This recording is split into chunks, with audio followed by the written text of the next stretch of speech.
Let's fight on the streets as the Capcom Chronology gets knocked out. I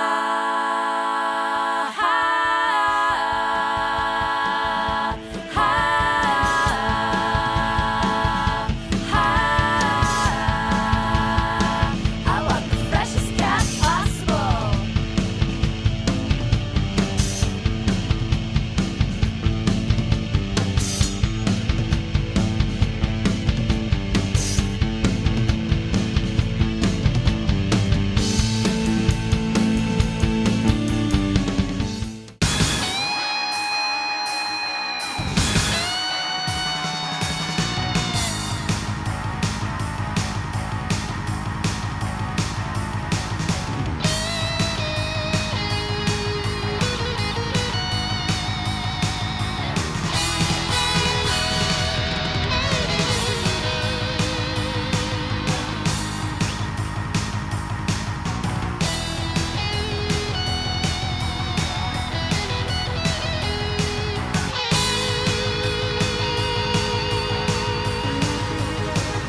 Hello, my name is Joe, and welcome back to Same Name, Different Game and the Capcom Chronology, a series that I've been doing all summer, focusing on Capcom's history during the 3rd, 4th, and 5th console generations. You can't talk about Capcom without talking about Street Fighter. And in the last episode of this show, we left off right around the time that series was becoming a global juggernaut. So let's go ahead and pick things up right there with a little more history. In early 1991, Street Fighter II hit arcades and almost single-handedly brought arcades back to a prominence they'd not seen since the early 80s. People were lining up to play this new fighting game to the point that it's the 3rd highest earning arcade game of all time, only behind Space Invaders and Pac-Man, both of which had over a decade head start. The port to the Super NES, which I talked a bit about over 40 episodes ago, remains Capcom's 4th best-selling game of all time. And it was their best-selling for almost 17 years, until the release of Resident Evil 5. Street Fighter II was primarily designed by Akira Nishitani, otherwise known as Nin, and Akira Yasuda, aka Akiman. Both stuck with Capcom fighters for a while, working on the various iterations of Street Fighter II. Nin went on to form Arika, the folks behind the 3D Street Fighter games, and much more. Akiman continues to work to this day. Now, if you remember the mid-90s, you likely remember that Street Fighter II fatigue became pretty real. There were jokes in magazines all over the place about how Capcom didn't know how to count to 3 and things of that nature. But in 1995, just 1 year after the release of Super Street Fighter II Turbo, Capcom released Street Fighter Alpha Warrior's Dreams, known in Japan as Street Fighter Zero. Alpha saw 3 new designers take the reins. Our buddy Pooh, aka Noritaka Funimizu, as well as Haruo Murata, who went on to work on the Capcom vs. SNK series, Street Fighter III, and pen the script for Resident Evil 4. Last but not least, Hideaki Itsuono, who has been heading up the Devil May Cry franchise since series creator Hideki Kamiya left after the first installment. These 3 changed the art style significantly of the Street Fighter series to be more in line with Capcom's Darkstalkers franchise, and they revived characters not seen since the first, much less popular installment of Street Fighter. They even added a couple new faces, not to mention features. While Super Street Fighter II Turbo had super combos, Alpha was the first Capcom fighter to have 3 levels of super combo. It also added the Alpha counter. Whoa. Slow down there, bucko. I think you're forgetting Street Fighter the movie. I'm not forgetting it. It just sucks. Besides, this is a show about games. No, not the movie. The movie game. The game, the movie. The game. Don't you remember like 3 years ago when we talked about this? This game introduced interrupt moves. Oh yeah, wow. That's right. Still, those aren't exactly alpha counters. They're a lot easier to pull off, and there's no penalty for using them, whereas alpha counters require a full level of your super meter. Still, you have to at least wonder if Capcom didn't take some inspiration from the Golden Tee golf people. Hey, anything's possible. Well, are you gonna hang out for a while? Full-on crossover? Yeah, not this time. I gotta get working on my own projects, actually. You realize, since the last time I was on your show, I've only put out 2 episodes? Really? That's weird, because I've done almost 20. Well, okay then. I guess now is a good time for me to mention that the footage you're seeing of the arcade game here is from the Street Fighter 30th Anniversary Collection on the PlayStation 4, which Capcom and developers Digital Eclipse say is arcade perfect. But as I was saying, Alpha added features over previous installments, and coupled with the new look, it was more than enough to help folks get over that SF2 fatigue. Today, the common wisdom is that Super Turbo is a better game, but that didn't stop folks at the time from being stoked on this game, since it felt so new compared to iteration after iteration of Street Fighter II. The game was released on the CPS1 and CPS2 boards, though the only difference is the soundtrack, which we'll get into later. For now, just know that the current collection only uses the CPS2 soundtrack during gameplay. The game was also available on the CPS Changer, a home system released by Capcom in Japan in the early 90s. Think of it as Capcom's answer to the Neo Geo, but much less supported and successful. That version is, near as I can tell, identical to the CPS-1 version of the game, though I don't have a CPS Changer to confirm that. In fact, it may have been the entire reason the CPS-1 version existed, although I can't actually confirm that either. Story-wise, the game takes place between Street Fighter and Street Fighter II, for whatever the story in a fighting game is worth, though it does explain the presence of Street Fighter I characters Birdie and Adon. In fact, let's run down the roster. The game features those two from SF1, and also features stalwarts Ryu, Ken, and Sagat, as well as Chun-Li from Street Fighter II, Guy and Saddam from the Final Fight series, which seems appropriate since Final Fight was originally conceived as a Street Fighter sequel. Newcomers Rose and Charlie round out the standard cast, although Charlie, while technically a newcomer, plays just like Guile. There are 3 hidden characters here as well, and Bison and Akuma were known quantities by this time, but this game does serve as the debut of Dan Hibiki, a character created solely to dunk on the fighting games of Capcom competitor SNK. Speaking of hidden characters, I said earlier that the art style is reminiscent of Darkstalkers, and that's true, though Darkstalkers is a bit more cartoony. Aesthetically, it's also a bit like the Marvel games Capcom was making at the time, but another factor was the Street Fighter II animated movie that had just come out, and further illustrating that relationship is the dramatic battle mode. Using a code, you can have 2 players, one is Ryu and the other is Ken, take on M. Bison in a 2-on-1 fight that mimics the climax of that film. Street Fighter Alpha was reasonably successful for Capcom, and you know what that means. Ports. I'll be honest, we're not going to spend a ton of time on each version because, well, with one very notable exception, most of them are very faithful to the arcade original, though they each have individual quirks and differences. The first of these, released on December 22nd, 1995 in Japan, January 2nd, 1996 in North America, and May of 96 in Europe, is the Sony PlayStation port. This game is surprisingly faithful to the arcade version. While a lot of people will tell you that there are missing frames, I certainly couldn't find any.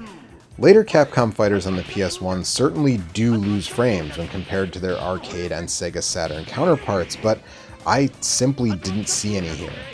One thing I definitely did see, though, is load times. Man alive, these load times. Even just for a victory quote. I mean, look at this.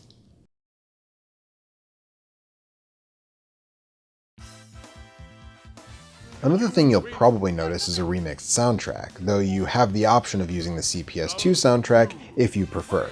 A thing you may not catch is the shadows. The arcade version has transparent shadows, but the PS1 port has solid black shadows under your character. Finally, and we are getting really specific here, the text in the endings is formatted a little differently than the arcade original and some of the other ports. Also, there is no credit crawl after the ending. And that about does it for the PlayStation version, although there is one more weird little fact about it. It was the basis of the Windows port, which I could not get running. That version was released in '97 and it runs on Windows 95. It is, to the best of my understanding, functionally identical to the PlayStation version, however, with one weird difference. The opening movie is a compressed video file, and it looks pretty bad instead of just running in the game proper. And that will take us to the second released port. This one came out in January of '96 in Japan, the following month in North America, and later that year in PAL territories. It is Street Fighter Alpha for the Sega Saturn. This version is very similar to the PlayStation port. It retains the solid shadows, lack of end credits, and remixed soundtrack, but it does have a couple of differences. For starters, these games all use a predetermined fight order based on the character you choose, but the one in this port is different than in the PS1 and arcade versions. Another thing you'll notice right away is that the load times are vastly improved over the PS1 version. Just take a look. In fact, it loads so fast that the victory song after a match doesn't even play all the way through. Listen.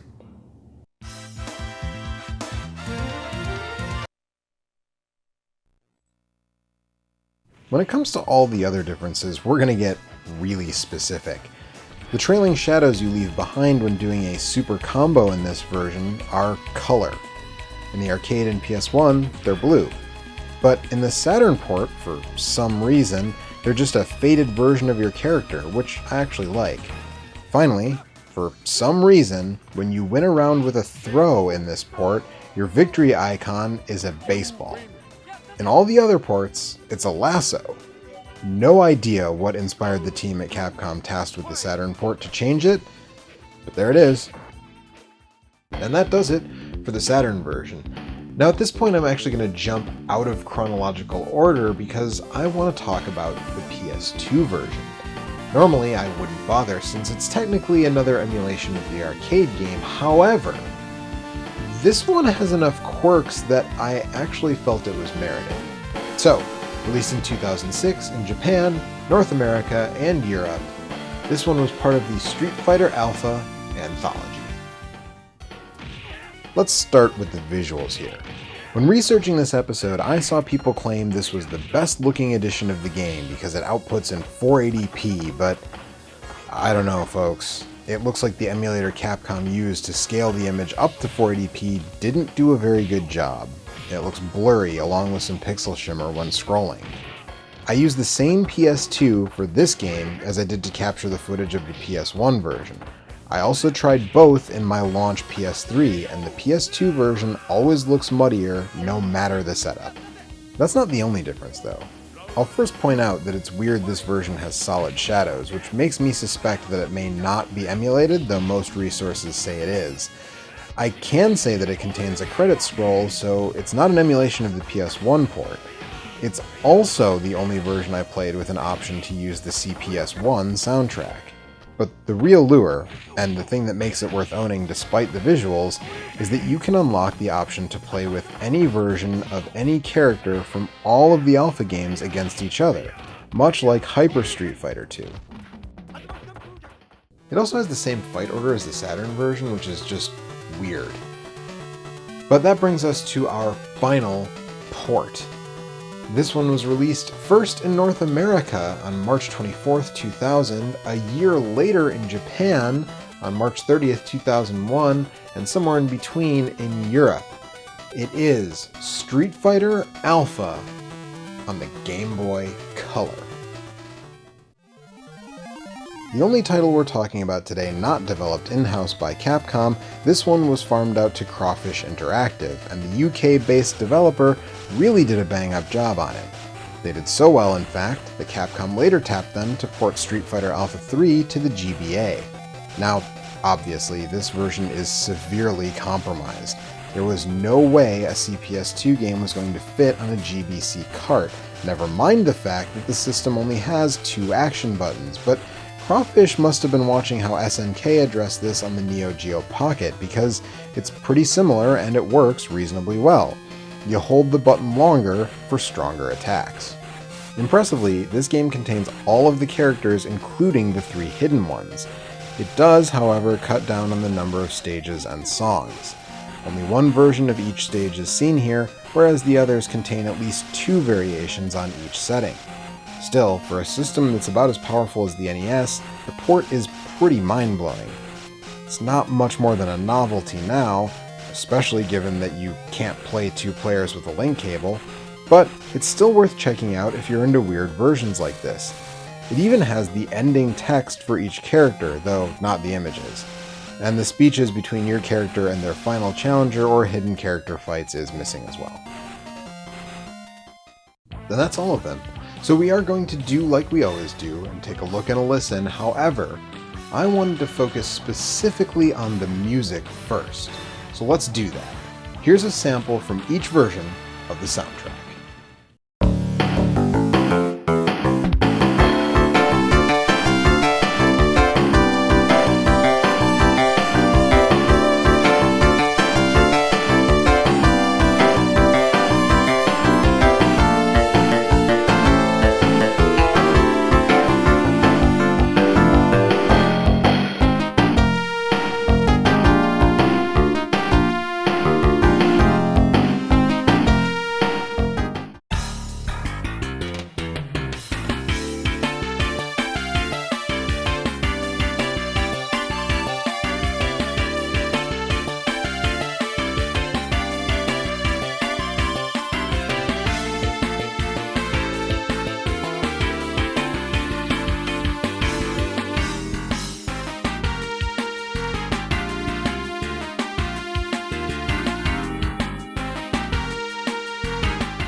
Now, let's go ahead and take a look and a listen, side by side, all at once.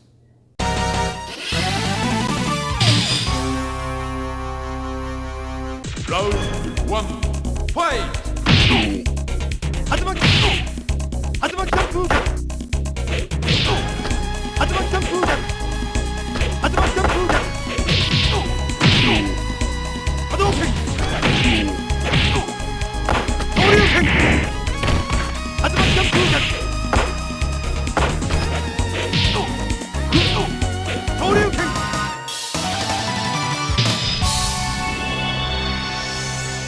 Round 1,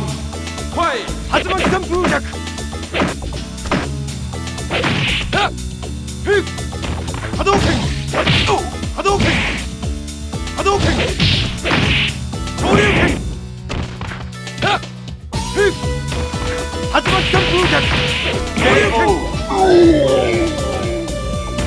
You win!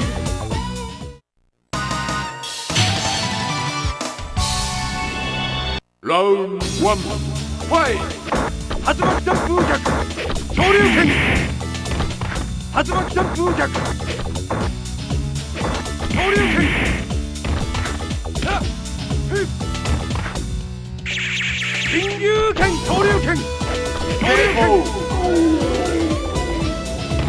You win! Perfect!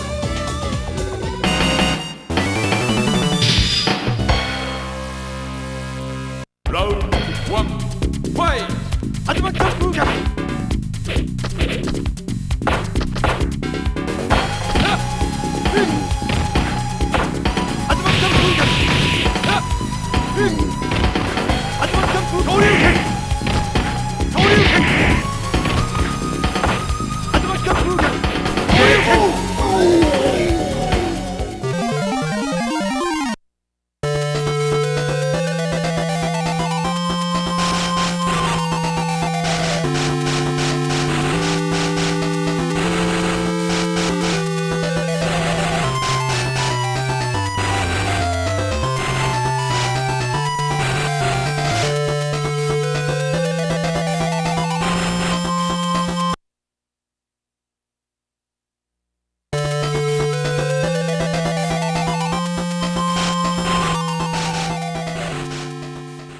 And that makes it time to give the edge. And for me, it's pretty close to even between the current 30th anniversary collection version and the Saturn port.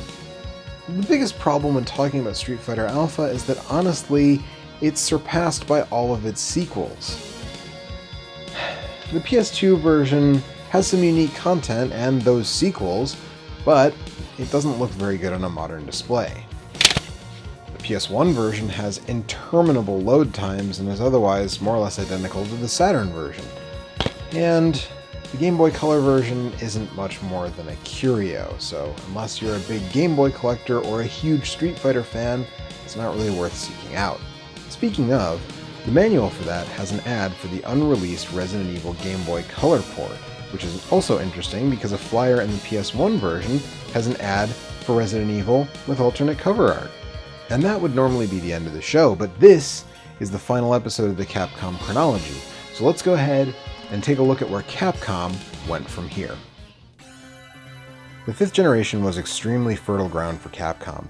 They put out a ton of great fighting games, particularly on the Saturn in Japan, continued the success of the Mega Man series with both one of the best titles in the franchise, X4, and by experimenting with the critically acclaimed Mega Man Legends series.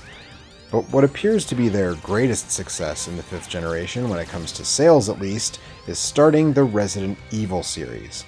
4 of Capcom's 10 best-selling games of all time are Resident Evil titles, and I wouldn't be surprised if that number goes up to 5 with the release of the forthcoming Resident Evil 2 remake. People were quick to criticize Capcom during the 7th and early 8th generations in a lot of ways, and I'm not sure I disagreed with all of them, but more recently, they've been really getting back to what brought them success in the first place. Great games.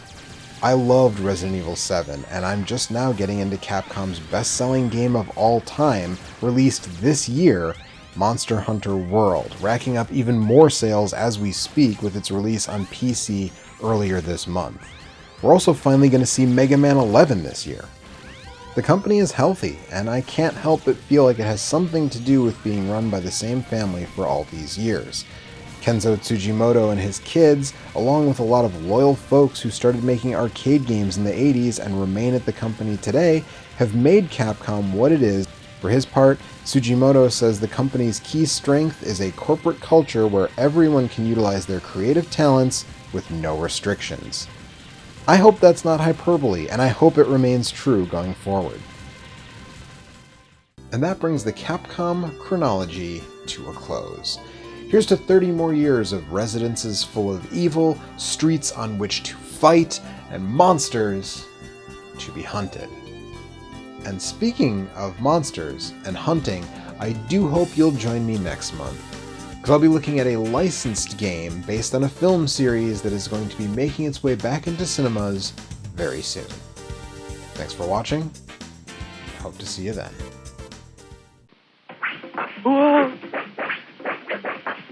There's new attacks. New super combos. Killer graphics. And even deadlier characters. Just about everyone's getting into Street Fighter Alpha.